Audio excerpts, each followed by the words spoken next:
Welcome, everybody. We wish to, first of all, acknowledge the people of the Kulin Nations as the traditional custodians of the land upon which we're zooming in from today.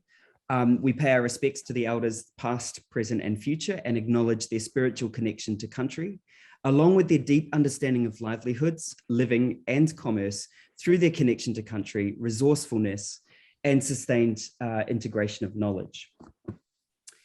My name is Nick McGuigan. I am the Director of Equity, Diversity and Social Inclusion for the Monash Business School, and I'm incredibly excited to be able to start and kick off this third iteration of our Monash Business School events during Diversity and Inclusion Week for 2021.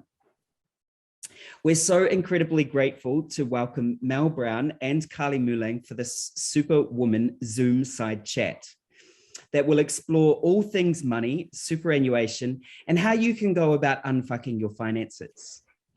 Mel, welcome to the Business School. Mel Browne is a finance rock star, ex-accountant,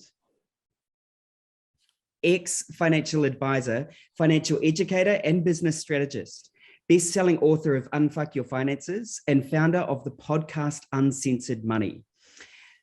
Mel is founder of Melissa Browne Courses, a financial education business for women who want to financially grow up, impacting the everyday lives of thousands. Her Instagram, More Money for Shoes, is definitely worth the follow. Mel, it is wonderful to have you with us, and thank you so much for joining and brightening up the Business School lunchtime on a Friday. Oh, thank you so much for having me, and welcome everyone that's going to talk with us about money. Carly Moulang joining us as the Business School conversationalist today. Carly's an associate professor in accounting at Monash University with over 20 years experience in higher education. She holds a PhD in management accounting and a graduate diploma in psychology. She is both a CPA Australia member and a chartered accountant of Australia and New Zealand. Carly's multidisciplinary research includes a focus on whistleblowing, performance management, well-being, and psychological capital, superannuation research, and decision-making. Her extensive outreach work broadly contributes towards achieving better retirement performance and mental health outcomes for women. Thank you so much for joining us as well, Carly. Carly and Mel, it is so wonderful you're able to join, and we cannot wait to learn more about money and how it's impacting women's lives. Thank you very much. If you do have Q&A questions, please do make use of the Q&A chat function. Write your questions in, and we will have time for questions towards the end. Over to you, ladies. Thank you so much. Thank you. Thank you so much for that introduction, Nick. And yes, as Nick said, please place any questions in the Q&A in the meantime. Firstly, Mel, welcome, and thank you for being here today. I'd like to begin with your story about money. You talk about having your own money story and money identity. How did you come to this realization, and why is it important for us to realize our own money story? I actually think for too many people, they'd want to dive straight into that. Just tell me the 7-step approach, or just tell me what to do with my finances. Whereas I fundamentally believe it starts with who we are, so that we can create the finances that are right for us, which is why part of what I talk about is the fact that finances are personal. And part of the reason that I come to that realization is partly seeing it in my own life.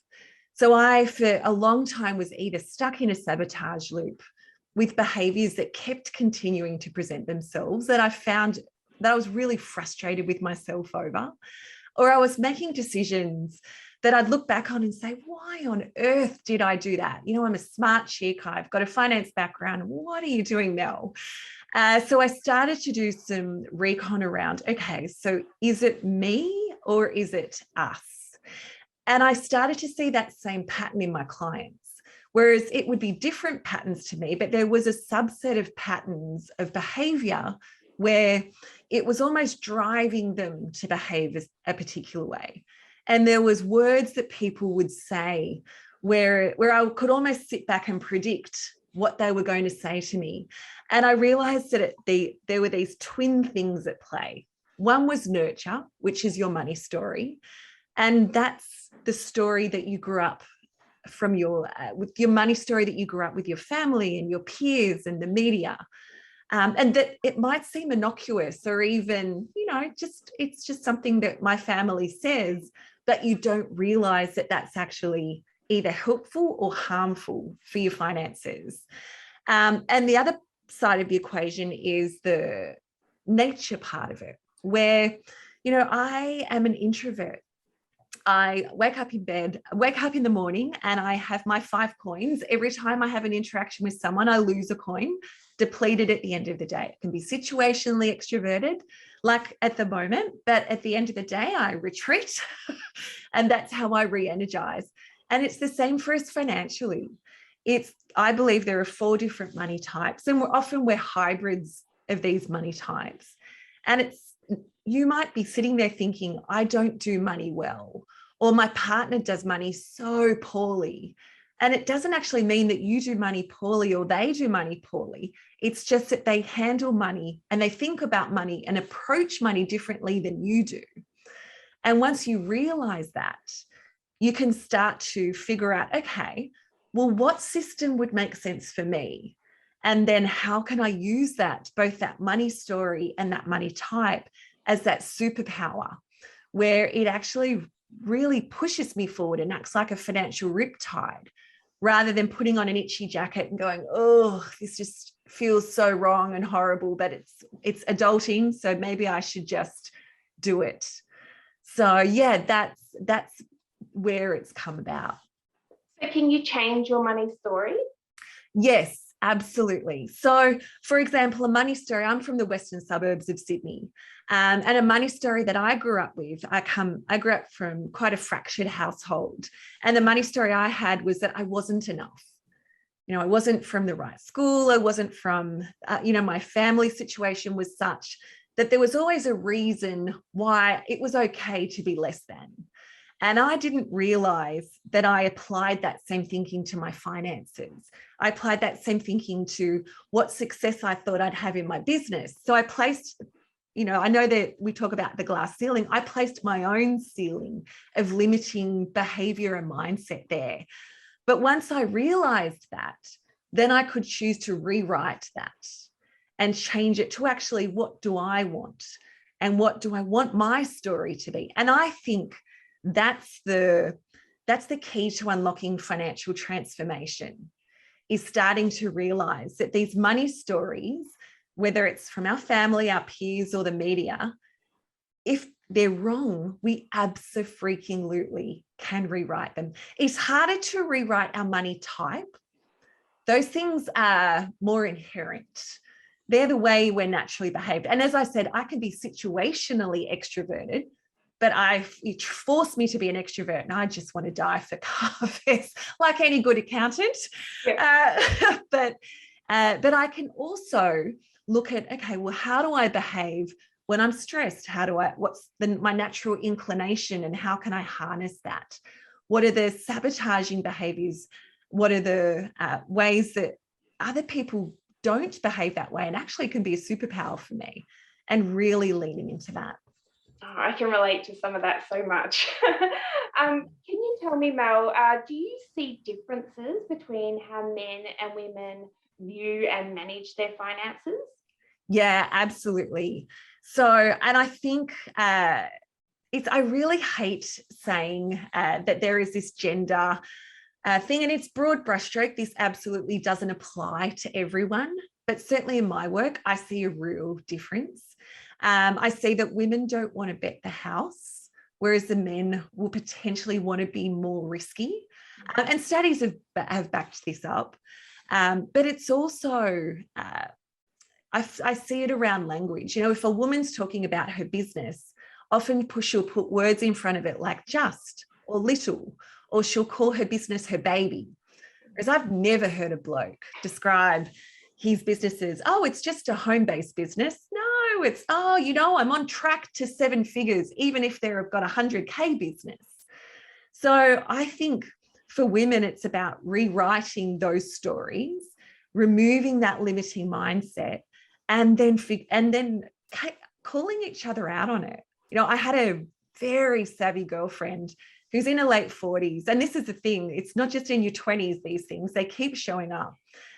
And I was talking to her about investing, and she texted me and she goes, oh, I can't remember how she said. She goes, oh, I just don't know much about shares. And I went, you don't know, I texted her back, you don't know much about shares yet. And I think that's where, as women, we need to catch each other out on language, call each other out on it, and realize that just because we feel uncomfortable with something now doesn't mean we're always going to be uncomfortable with it. Just because we feel uncomfortable talking about something now doesn't mean we're always going to feel uncomfortable with it. Yeah, that's an interesting point that you talk about, having conversations between women when it comes to finances. How do you think we can encourage women to talk more openly about our finances? I think it's giving us a language for it. So, if I'm having brunch with a girlfriend, I'm not going to sit there and say, right, let's get in our credit card statements and item line by line, let's go. That's a little bit confronting and rude. But what I would say to her is so, there's this concept of the 7 streams of income for most millionaires. So is this something you've thought about? How many streams of income do you have? I've read this thing that most people are fixated on paying off their mortgage. Is that something that you're fixated on, or are you investing as well? It might be starting curiously around, hey, do you think money's good, bad, or okay? And starting to unpack that for each other. Or I've heard about this concept called money story. What do you think? But also, I think we can go deeper. I'm in book clubs. I want to be in investing clubs where we can talk shares. Yeah. Do these exist?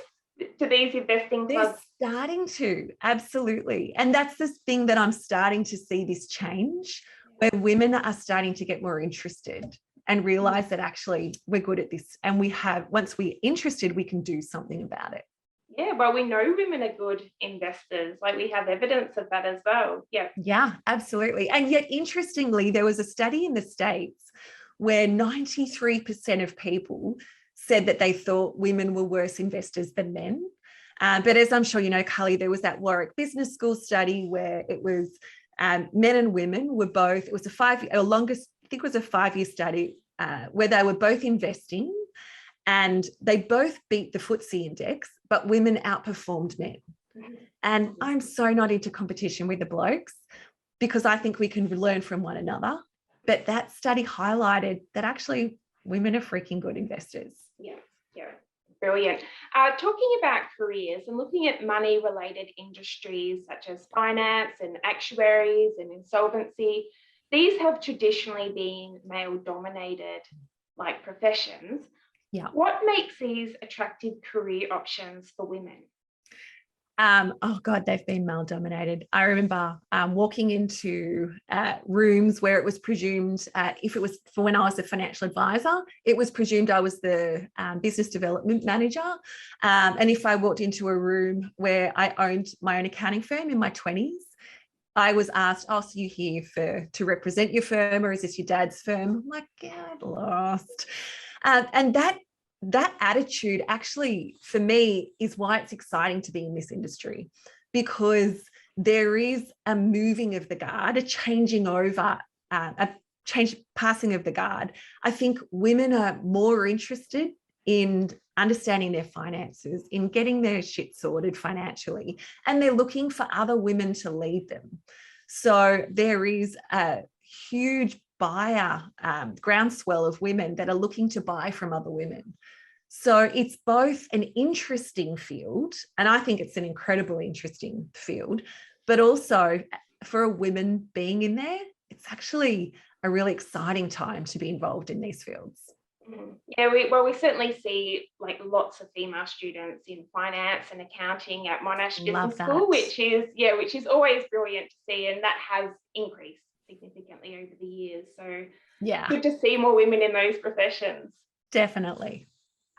Equal Pay Day was in August, and it showed us that women had to work an additional 61 days per year to earn the same as men in the same roles. And also the national gender pay gap, unfortunately, increased 5.8 percentage points. So we're looking at a 14.2% gender pay gap.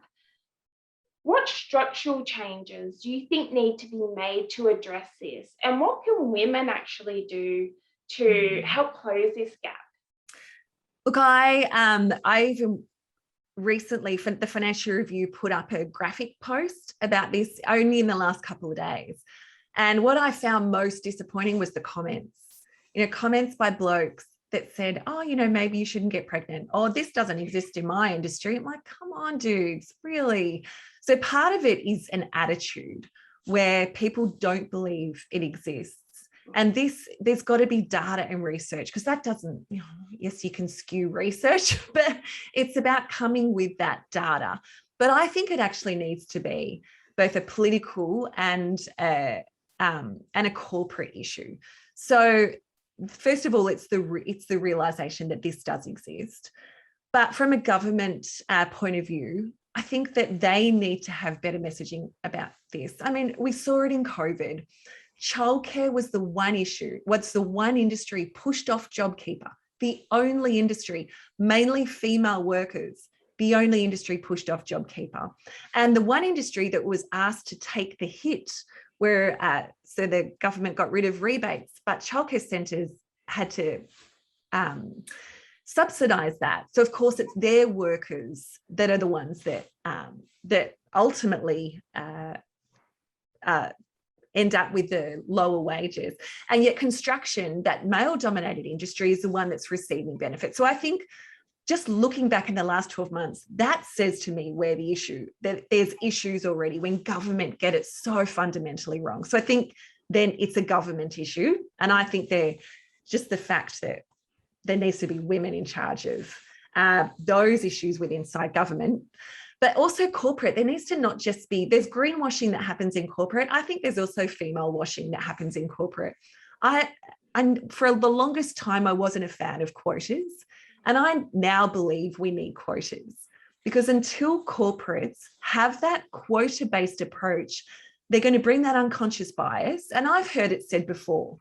I was in a group called EO where it was 80% male, and they would often say, oh, but there's no good speakers out there that are female. I go, are you kidding me?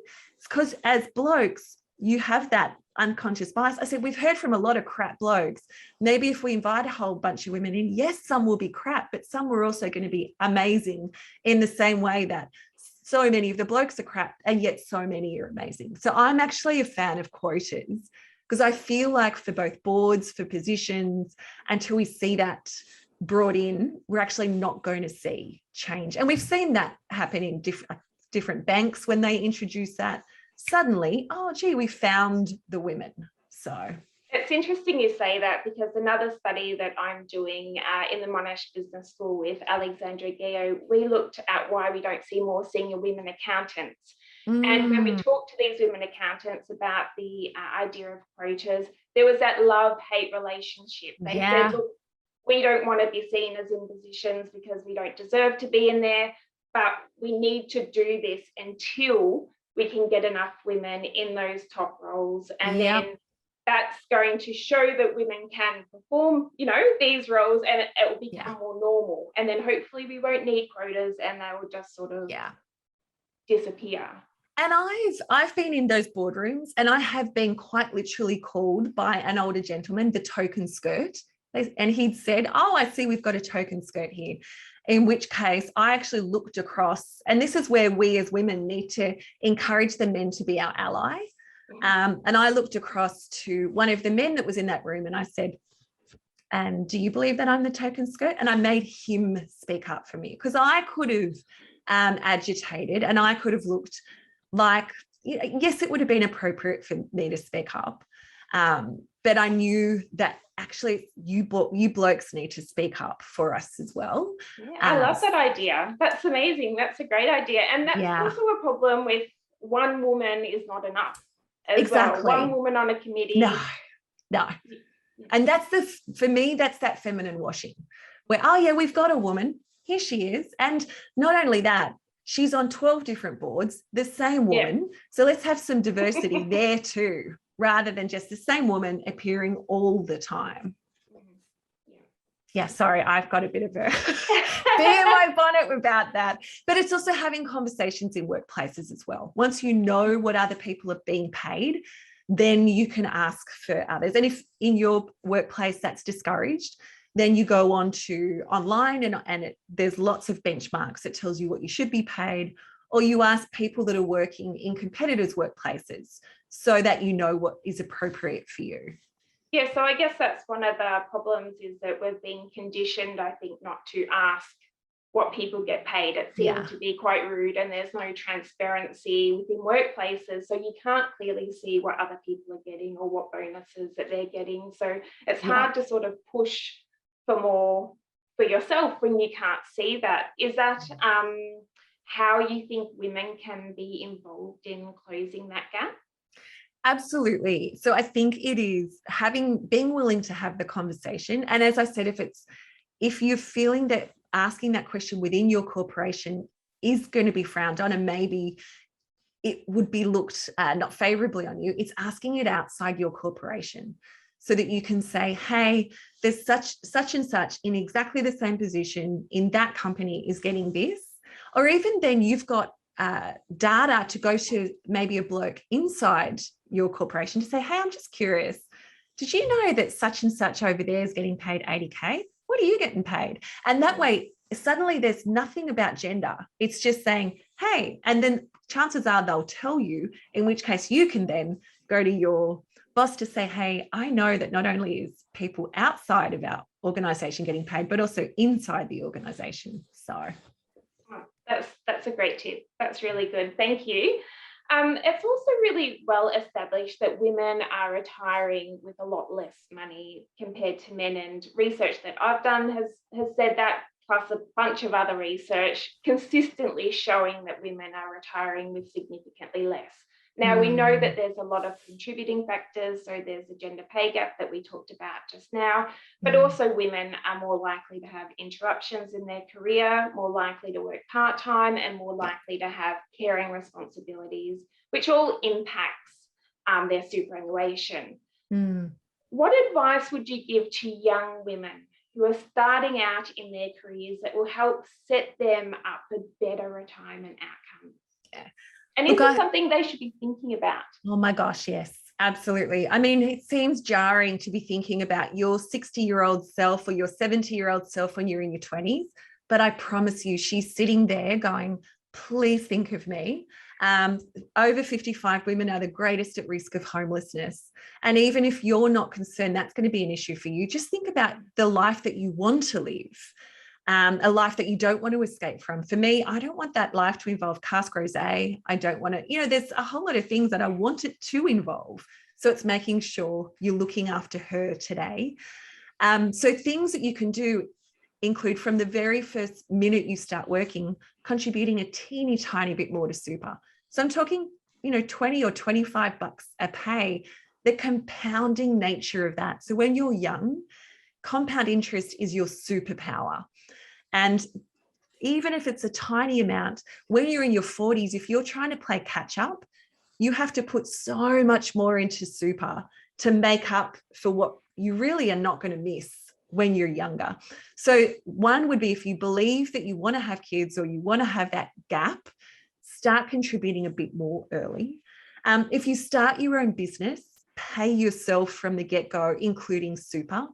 So the thing that I see too often is that women are starting businesses at a faster rate than the men, but we're not paying ourselves appropriately. We're not pricing appropriately, but we're also not paying super for ourselves. And often, and that's that gender thing that comes in, where I want to look after everyone before myself.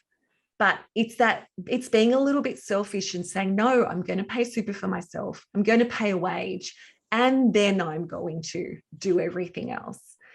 But it's also being aware that if you're going to have those career gaps, if you're going to stop and have kids, what I saw too often when I was a financial advisor was the couple would come in, and whether it was same sex or it was him and her, it would be, oh, so she's having the child, so therefore childcare is going to be X percentage of her wage. It doesn't make sense for her to stop work, to keep working.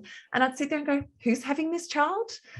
And it's reframing those conversations to, it's not a percentage of her wage, it's a percentage of your total wage. And at the very least, what you are forgetting if you're looking at a percentage of her wage is the superannuation and the compounding nature of that superannuation that you're absolutely forgetting about, that may be worth the childcare no matter anything else. And even if you choose to stop work, it's sitting down together and saying, okay, how can we continue to pay super for me while I stop working? And there's so many rebates and tax rebates that are available to you if you do continue to make superannuation contributions, either for yourself as a low income earner, or your partner could get a rebate for you for contributing to your super. So it's just, and that goes back to that money story, right? Initially of, it's not a percentage of your wage, it's a percentage of our wage. And these are smart couples sitting in front of me, putting that argument together. And when I'll reframe it, they'll look at each other dumbstruck because it never occurred to them that was the case. I couldn't agree with you more. Like with that, because I have to say that when I began at Monash 20 years ago, we had to put aside some of our salary. That was a part of our condition. And then as years went on, and that dropped away, I never thought about it. It just kept coming out and out of my pay. Yeah. And then in the last 10 years, I have worked part-time, but I'm in a position now that the interest that I receive is so much greater than what I could put into my super anyway. And when we got financial advice, the male person said to us, why are you putting extra money into your super? And I was like, well, that's important. My super is important. So I continued to put that in over all of those years. And I can definitely see how that's going to be at our, advantage later on. But I've never missed that money. That's the thing. No. Yeah. I think if I hadn't been forced to do it early on when I was in my early 20s, I probably wouldn't have thought to do that. Yeah. And so it's a really great tip, I think, for women to think that way, and you don't miss $20 or $30. No, I mean, you spend that on a night out. That's I hate the analogy of coffee because I love my coffee, but that's a night out. It's really nothing, $20 a week. Yeah, exactly. Are you concerned that women are not engaged with their super, and how can they become more engaged? How can we make this more of an attractive topic for them to pay attention to? Yeah, look, I definitely think that it's a concern. I definitely see that women aren't as engaged, and it is realizing this is probably you're going to be one of your biggest assets. And also, if you're sitting there and if you're concerned about climate change, if you're concerned about societal issues, you need to be aware that your superannuation is a vehicle for change. So if you think of your superannuation as you can't fathom your future self, and that's not giving you the impetus to care about super, think of it as that investment, what you choose to do with that investment can actually make change. So is that something that you want to invest ethically? Is that something that you want to, there was a great TED talk, and it's terrible, I've got a complete mental blank as to who it was, but she was a doctor, a cancer doctor, and her TED talk was around how most super funds invest in tobacco. And she didn't realize that. Yes, I know the one that you're talking about. Bronwyn King, thank you so much. Someone has put it in the comments. And I love to share that with women because suddenly they go, oh my God, I don't want my super. And so that can sometimes be the impetus to care about super versus you caring about super. So if nothing else, be aware you have power in how you invest. But also for me, it's looking at who it's with, how much is there, and where it's being invested. And if you just look at that once a year, put a date in the diary with yourself. Maybe it's the day after your birthday or the 1st of Jan, or pick a date, put a diary note in and just check it once a year, the same way that you would, I don't know, do something else annually. That's like your annual checkup for your super. What sort of advice do you give women when it comes to risk with their super? I mean, we hear all the time that women are more risk adverse to men. Is this a situation where you encourage women to take more risk with their super investments? It is something where I'll talk to them about why we can be riskier with our super. And that is because it is such a long-term investment. And I always find it fascinating. I was speaking with someone only this week who is an older woman, but she's got multiple investment properties, ridiculous amount of loans. And I said to her, so what about shares? And she said, oh, no, they're very risky. Like, really? Look at your debt. Look at you, like all of this. And yet you think shares are risky. And yet I see share investing as the great equalizer. So for your superannuation, the fact that you're not going to touch it for at least 40, 50 years, you have so much time that if there are market fluctuations in the next 10, 20 years, it doesn't matter. You can afford to be riskier because, and yes, you could decide once I hit my 50s or 60s, I can choose to dial down that riskiness. But while I'm younger, I've got the time for it to bounce back. And if you look at any sort of stats or graphs when it comes to superannuation, yes, you'll see it do this, but you'll also see it gradually going up and up and up over the long term. So yes, I would encourage you to, if you're thinking, oh yeah, but how would I feel if it goes down? In that case, don't look at it. Yeah, exactly. And not to be so reactive, because it is a long-term investment. And we see that when people are reactive, they actually consume that loss and end up, if they're switching their accounts all the time, they end up worse financially. Exactly. There was a great research piece that came out of Harvard in the last few years where they said they've had two groups. One group they encouraged to read and look at all their data and shares and what they're investing in regularly. The other group, they said, you are not allowed to look. Actually, where it's a black ban on you looking at your investments. The second group with the black ban actually performed better because they weren't looking at it. So they didn't care. Whereas this first group was stressed and worried. So if that's you, don't look at it. Look at it insofar as, do I have enough insurance? Is it where I want it invested? And then just have that social distance from your super. Yeah, absolutely agree. Now we have a lot of questions for you, but I might just ask one more question before we get to that. And it has to do with young people and home ownership. What would you say to young people who think that home ownership is out of reach for them? So I think that first of all, I want to acknowledge that the valuation of homes has absolutely rocketed in the last decade. So I'm not here to say, oh, you just need to get over it. I want to acknowledge that. But I wanted to ask the question, why home ownership? Because there is a rite of passage in Australia that unless you own your home, you're not really adulting. So what I want to challenge people is to question, is home ownership your goal, or is it a goal that you think you should have? And that's where it comes back to what I said at the very beginning around finances are personal. So if you're like, oh, I thought it was just something I should have, but I don't know where I want to live. I don't know what job I want to take. I suspect I might want to travel overseas.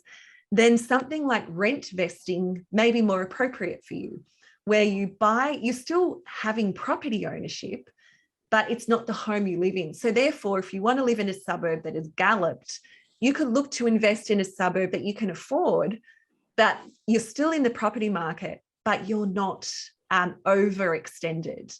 I'd also question this whole concept of the dream home.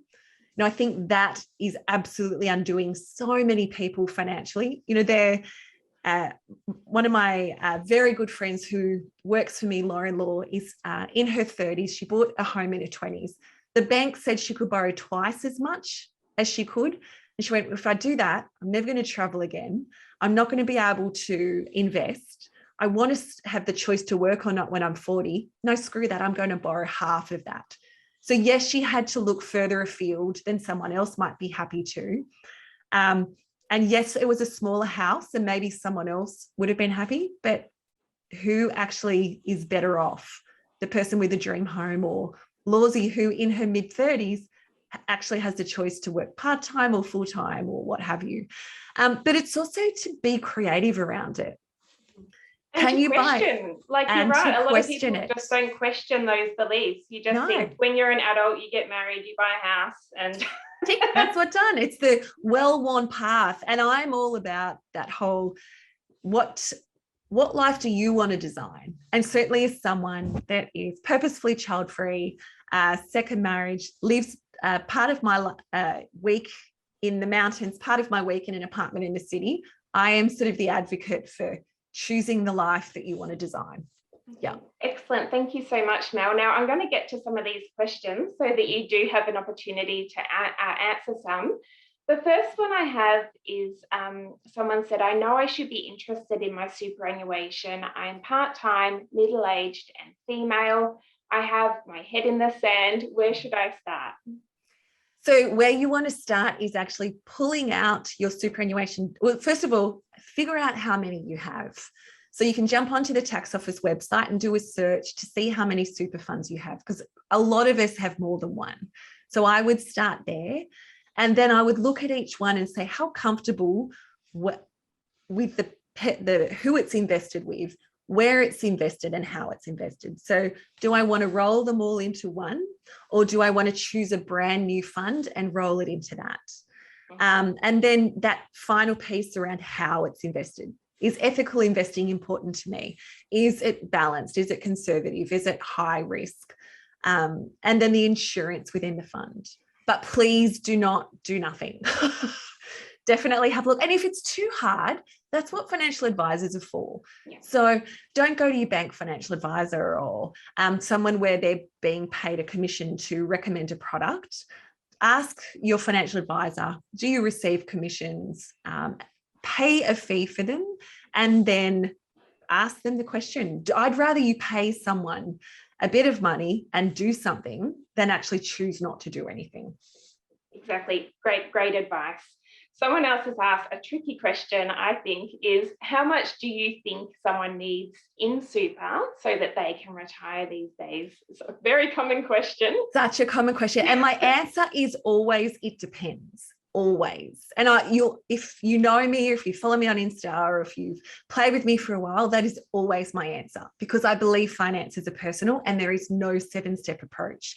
So I know $1 million gets thrown around a lot. And the reason I say it depends is if you have assets outside of super, if you've been building up your multiple streams of income, you actually may not need a lot of money in superannuation because you have built up them outside. If all you have is your home, or not even that outside of super and nothing else, then you're going to need a whole lot of super, because that's going to be the one horse that you can rely on. That's your only trick that you've got left to play. But it also depends on what sort of life you want to live. So for me, I suspect I'm not going to want to overseas travel when I retire, because I've done a lot of traveling. I love me some shoes and clothes, but I'm not a big one for going out or doing anything like that. So I'm going to need a whole lot less than my very fabulous gay best friend, who needs, I reckon, twice as much as me, because he wants to keep overseas traveling. He wants to go out and eat 5 days a week. His lifestyle costs a whole lot more than mine. So he's going to need a whole lot more. So yes, you want to look at, and there's calculators that will help you do this, but please look at how much do I want to build up outside super? What sort of life do I want to live in super and live when I retire? And then the answer for that will give you how much would I need in super. But some people are surprised at how little they need. You know, I've done calcs with people where they needed 400K or 300K because of the life they want to live and what they've got outside of super. So don't be scared by these big numbers that get thrown around. And a similar question here is for a single parent over 50 who's had a career break due to children, what super or financial increase do you recommend per week to have sufficient retirement funds? So, you know, what extra do you feel like they should be putting into their super? So again, the answer really is it depends. And particularly if you're a single mom and you're at that age, it's looking at, well, what do I have outside of super, but also what commitments do I have? And that's where those blanket approaches of extra 10% doesn't work. Because if you're a single mom, you might only have $50 a week or $50 a month that you can put in, whereas someone else could have 500 they could put in. So I would look at, what do you have? What funds do you need access to over the next 10, 20 years? And then maybe look at starting small. You might start with $100 a month and see how comfortable that feels for you. And if you just don't miss it, increase it and then increase it. And then maybe it's every time you get a pay rise, half of it automatically goes. Or I'm a real fan of looking for extra money. So you might say, you know what? I can't commit much extra, but I could go and find more income. And then every cent from that, I'm going to commit to super. So it might be starting a side hustle. It might be earning some income on the side. It might be renting out your stuff. If you head to my site, I've got a blog post called 33 Ways to Find 10K in 12 months, which I wrote during the pandemic when everyone was grabbing 10K. And I'm like, you're grabbing it. And I know the stats were 63% of women were spending that on clothes. And it made me so cranky. So I knew the reason people were grabbing it was because they didn't have financial literacy. So I wanted to show them, here's a whole lot of other ways that you can find 10K. So if you're a single mum on limited income, I would encourage you to find extra income. Just following up on that, just before I get to the next question, I also have a friend who took out her 10K because she was worried she might lose her job. Yeah. All these months later, she still has that 10K. Would you suggest put it back into super? Absolutely. Yeah.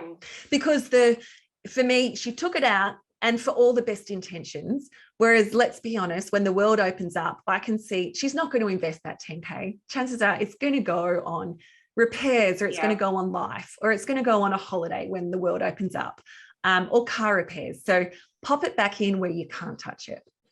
Great advice. Another question is, my husband controls our finances and I find it so intimidating to talk to him about money. How can I start? So I see this is such a common thing. Please know that you're not alone. There are so many women who either have abdicated responsibility simply because their partner does a better job, or they think they do a better job, or their partner has just grabbed it and said, hey, honey, don't worry about it. I've got this. So first of all, it's sitting down and saying, I want to be part of the conversation. And if they say, no, you don't need to, or say, I appreciate I don't need to. And can I just say, you're doing a great job. I'm also not saying that you're not doing a great job. I just want to be part of the conversation. And I believe that it's something I want to be interested in. And I believe I could contribute. So I want to start. So reframe the conversation so they don't feel like they're doing a bad job. You just want to be involved.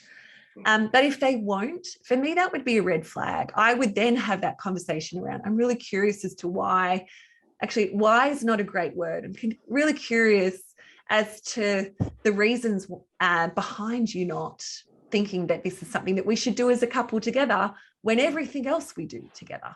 So doing finances together is so important, but also, can I add, so is doing finances separately. So I think both of you in a couple should have some financial independence, should have some money of your own, so that you have choice, so that you feel comfortable in the relationship, and so that you have that, it reduces the infantilism of you, where, it's not parent-child, it's actually, I have got this, even if it's $1,000, I'm starting to do something with it and make my own financial choices.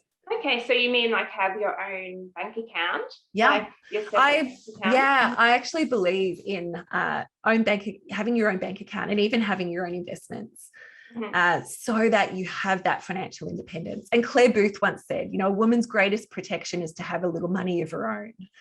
And I see too many women leave where you divorced and they have nothing. They don't understand how to invest. They've got no access to funds. And even if I love my husband. I like to call him my second husband to keep him on his toes. But we have our own funds. And actually that makes me feel even more comfortable in the relationship because I'm not having to run decisions by him. Yes, we have funds together in investments together, but absolutely we have separate funds. Another question is, how do you find a good investment club? That's a great question. So it might be that you start looking for it in different groups that you might already, I know there's lots of groups that advertise. It might be Facebook, it might be social media. Yeah, that's a good question. It might be that you start one on your own. So what I would suggest is if you're interested in this, it's talking to a few of your friends and saying, hey, I'd love to learn about shares. The ASX has got a share market game. How about we play it together and then get together once a week and talk about what we could be doing? And whether you invest together or whether you invest separate, it's just creating that new language for each other. Mm-hmm. Another question asks, oh, where's it gone? What if someone has an investment property? Can they still withdraw super money to buy their home? The policy on home withdrawals came later after they had initially invested. Okay, so they may be talking about the money that you have to save in it, which I think was called the first home savings scheme. So there's very different rules for that as to what you can withdraw. What I'd be thinking, if you've bought yourself an investment property and you've got extra money in super, leave it in super. And then what you can choose to do later on is when you retire, let that beautiful interest compound in there, because debt is cheap at the moment. It's 2-3%. Chances are your returns are more like 9% in super. So leave it in there. And then when you retire, you can choose at that point to grab it out as a lump sum and pay it off your debt at that point. So I'm a real advocate of not being scared of debt, that there is good, bad, and okay debt. And sometimes rather than focusing on paying off our mortgage, yes, we may want to pay a little bit more off, but we want to also invest. A few people have asked for your advice of how do you find a good financial advisor? What's your tips there? Great question. So I'm going to answer this two ways. One is you can educate yourself. So for example, I've got something called the My Financial Adulting Plan. It's an 8-week course, we closed our doors last week, but we're opening them for your cohort if you want to jump in this weekend. And we're giving student discounts and all sorts of good stuff. But you can educate yourself so that you actually don't need a financial advisor. So for example, we teach you how to create your own financial strategic plan. We teach you about investing. So that's that whole teach yourself to fish so that you can do it yourself. But if you choose to use a financial advisor, if you don't love the idea of self-educating and doing it yourself, then what I would be looking at is, yes, you want to go to the Financial Planners Association and make sure they're registered, but I think you should date a few.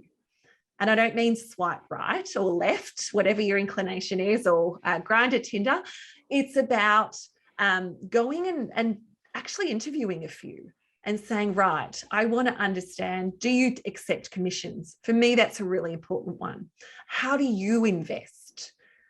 Because if they're not investing, or if they can't answer that question, then that's going to be something that you might feel uncomfortable with.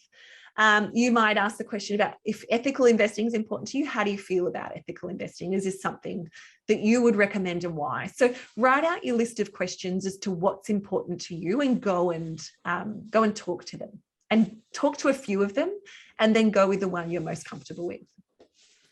What advice would you give young people just starting to be more independent with money? So what are the biggest pitfalls for them to avoid, and what are important things to talk about at the start of a relationship or a job, those types of things?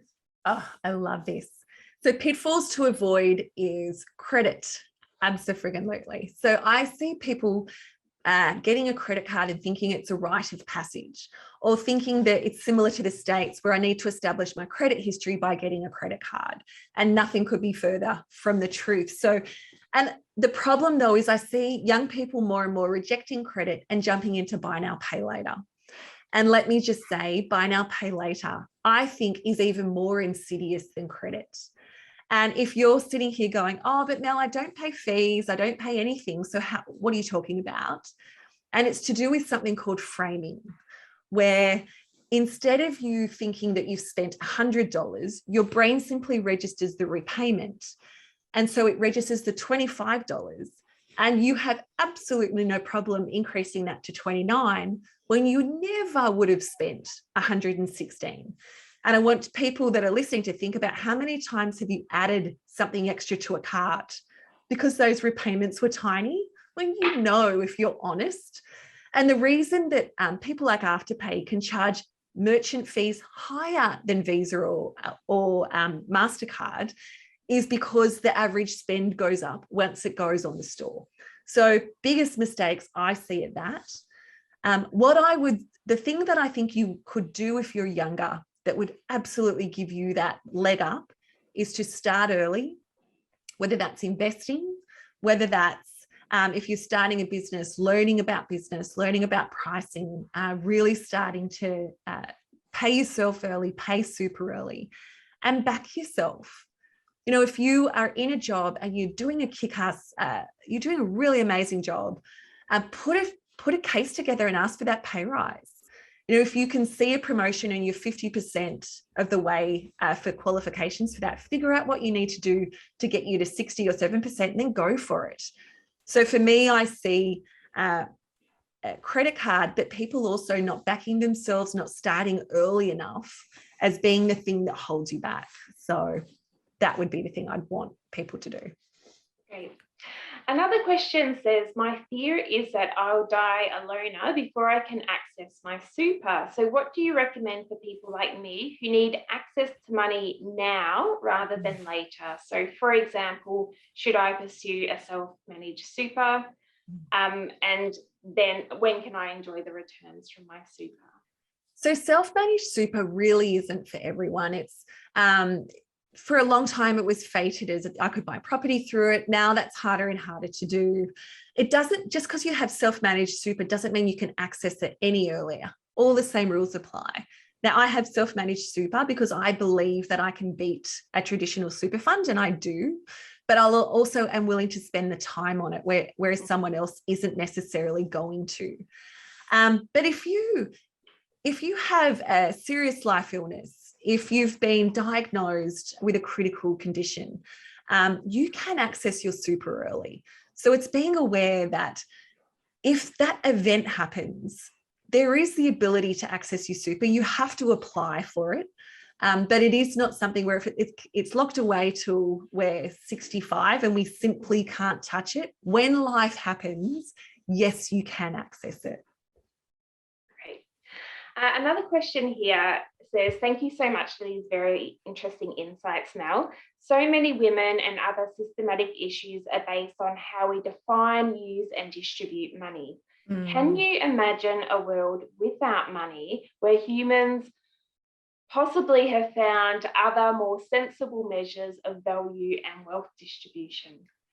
Look, I think human nature is such that no matter what we replaced for money, we would put the same value on it and it would become problematic. So if we put goats there, it wouldn't matter what we replaced it for. I think the human condition is such that we would find ourselves in this same position. For me, though, what it's about is not thinking that having money is bad, not thinking that having money is evil, but actually realizing if I can have money, what can I do with that? So for me, I give a lot of money to women's shelters. I need money to do that. And you might say, yes, but I could give time. These shelters need cash. So for me, it's about having more women control the purse strings so that we can make better decisions and we can give back. So I think it's realizing that, yes, what we've seen traditionally might be how you've described that, but it doesn't have to be that way. And certainly we don't have to act that way when we have money. I have to agree with you. As a treasurer for a small not-for-profit organisation, we need cash. We need to keep the warehouse open. We need to keep the lights on. And sometimes, that's the most valuable thing that we can receive, for sure. Yeah, absolutely. Another question here says, I still have the mindset that paying off the family home is the most important goal in life, but would also like to have the courage to invest, especially to help my children out later on. But I'm afraid of having too much debt. What is your advice? So I ran a webinar last week that was called why paying off your home or saving in the bank won't make you rich. Like why that's simply not enough. And part of and I actually modeled it so that people could see it because I'm a geek. I want to show you with the numbers. I just don't want you to tell you and if you believe me, I want to show you. And if you head to Instagram on More Money for Shoes, I'm starting to share more and more of those stats out because people are realizing that, this is interesting.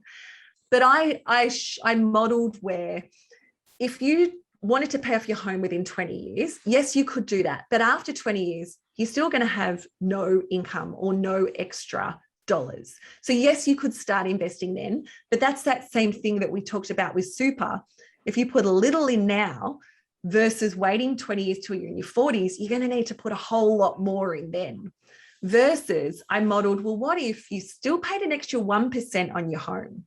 So you're still going to pay it off in 5 years sooner, but you took that extra money that you were going to pay off your home and you invested it instead. And you received a conservative 7%. And in that situation, you ended up with so much more in 20 years' time than you had in the mortgage. So you had excess funds so that if life happened, you had choice. But you also had the ability to pay off the mortgage in one lump sum and still have money left over. So it is about developing those multiple streams of income and realizing that you can't eat the house.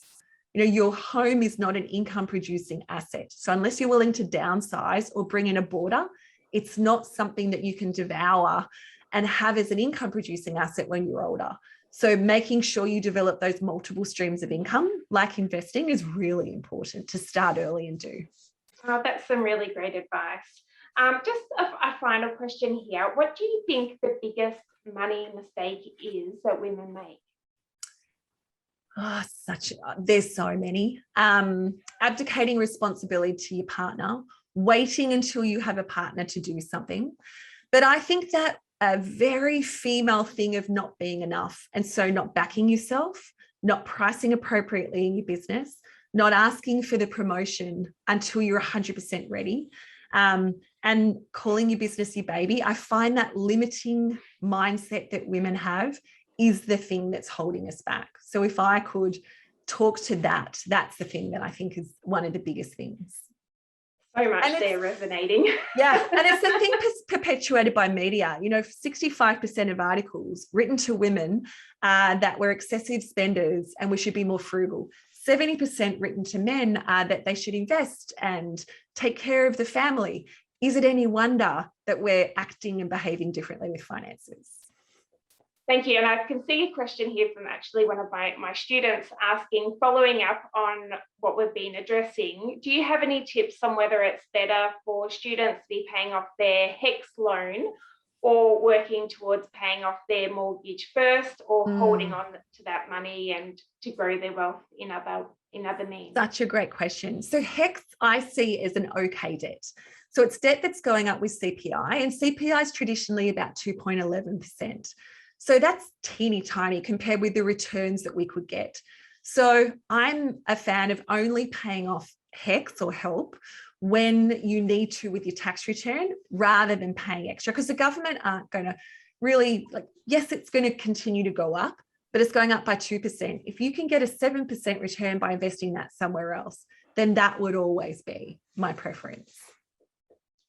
Thank you so much, Mel. We're nearly at time. I thought I'd run out of questions, but could talk to you all day, I think. So thank you so much for your time and for your advice. I'm sure it has been really relevant to our audience, and we really appreciate your time today. You're so welcome. Thank you. And I'd also like to thank the Monash Business School for sponsoring this event. And finally, to thank Associate Professor Nick McGuigan, who helped organise this event amongst some other fabulous ones for Diversity and Inclusion Week. So thank you everybody for joining us. I'm sorry that we couldn't get to all of the questions for Mel, but hopefully we've covered a lot of the material that was of interest to you. So thank you everyone. Thank you.